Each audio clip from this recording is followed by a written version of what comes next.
Good day and welcome. Today I'm going to talk about the book Dune by Frank Herbert.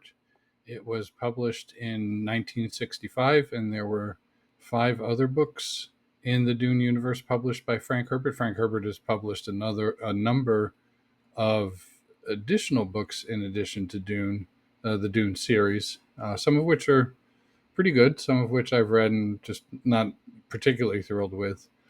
So Dune, obviously, in early 2024, there was a movie, the second part of a movie about the book that was published. So it's been in the been in the news a lot lately. I think that's the second movie that they've done with it. Brian Herbert has published a large number of books set in the Dune universe.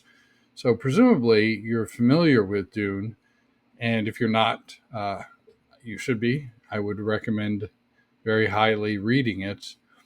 So then the question is, what do I want to talk about in Dune? So the first thing I want to talk about is my favorite scene in Dune and why it's my favorite scene in Dune. And right now, currently, my favorite scene in Dune, if I were to sit down and think about, well, what did I enjoy reading in Dune the most? It's the fight between Paul and Jamis when Paul originally meets with the Freeman. And why? Because the fight itself is very interesting.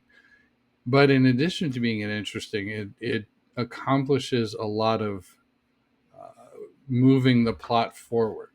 So rather than it just being a fight and you get into the details of, well, here's how they fought and here's what happened during the fight, that happens. But generally speaking, the fight also serves to advance the plot, develop the characters. Obviously, Jamis dies during the fight, so didn't really get much of a chance to do anything with that character development, but it talks a lot about Paul and how he reacts to things.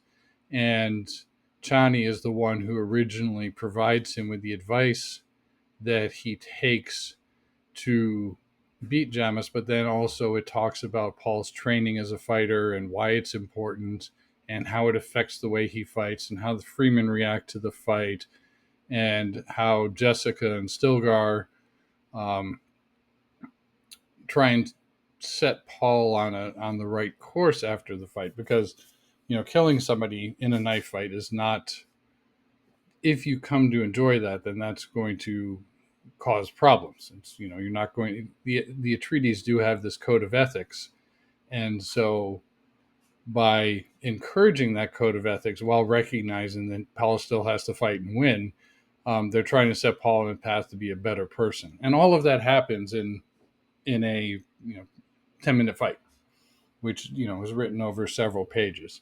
And that's the thing about Dune, is that everywhere you read, it has a significant number of layers. I first read the book when I was maybe 12 or 13, and I read it once a year roughly since then. So I've read the book 40, maybe 50 times. And I don't want to say every time I read it, I discover something new about it, which technically I do. But the thing about it is, every time I read it, there's a different layer of the story that appeals to me. Uh, as I moved out of my teen years and into my 20s, I started to look at the interpersonal interactions. And then when I started working in the office, then the politicking that came along with the story was very interesting. How did the factions interact? How did people try and advance their goals of their faction? And then you have other factions at odds with them. And you see a lot of the politics, and it's not that there's not a clear winner. There's people with opposing goals, and some people meet part of them, some people miss part of them, and so there's this constant dynamic and changing, which is really interesting to read, and I find it very insightful in politics without being very difficult to read. And that's the thing about Dune, is it's one of those books that you can just kind of pick up and read and go through. And I call it one of the greatest books on leadership that I've read. And because there's lots of little lessons in there about leading people. Paul obviously is the Duke of House Atreides. and it's set in the future so that a dukedom would control an entire planet. And that's kind of one of my minor quibbles, having read the book 50 times. It's like, my God, they've got Duke Leto has a 20-person staff that he's running a planet with, and yeah, the 20-person staff, they each have their staff members, and but it's, organizationally speaking, I mean, it's a remarkably small organization to manage and run an entire planet. Anyway, one of the things that Duke Leto and Lady Jessica do is they teach Paul, how to be an effective leader. And there are lots of people that have lessons for Paul in being an effective leader. And these are, lessons that you can look at and say, oh, well, yeah, that makes sense. For example, when Paul is riding the sandworm, the Freeman camp is, waking up for the day and getting set up, and there's no orders being given. And Paul makes the comment that, his father had told them never give orders on a topic, because if you do give orders on a topic, you'll always have to give orders on the topic. Explain to people what you need done, and they'll figure out how to do it. It's a great leadership lesson. In addition, there's a scene where Jessica and Paul are talking with Kynes, and Paul's like, well, here's my plan for, becoming emperor. And Kynes is like, well, what do you think, Jessica? She's like, it's a sound plan, but 90% of the, 90% of the difficulty is the execution, which is absolutely true. It's very easy to come up with a plan to do something, whether that's something personal in your life, like becoming a better person or becoming stronger or losing weight or any kind of self-improvement. It's really easy to develop a plan.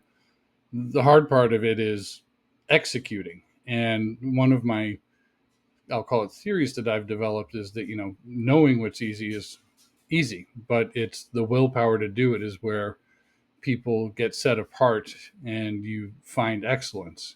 So I think that's the key, is the willingness to do what has to be done is what differentiates people and helps some people to advance and some people not. Did I draw that lesson entirely from Dune? Absolutely not. But is that lesson there in Dune, and can you take it and analyze it? You can. And then finally, there's a lot of stuff in Dune that's relevant. It's I was reading the wiki entry, and it's called a soft science book because it's focused around the soft science, politics, social sciences. There's a lot of ecology in there, surprisingly.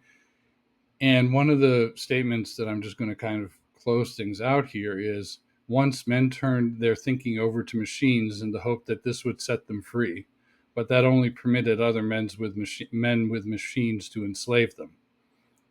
That was written, close to 60 years ago, but I imagine that you'd find it relevant. And if you read Dune, you're going to get a good story about a boy who's been prepared to be a duke or an emperor, and how he has some setbacks, but then eventually meets his goals.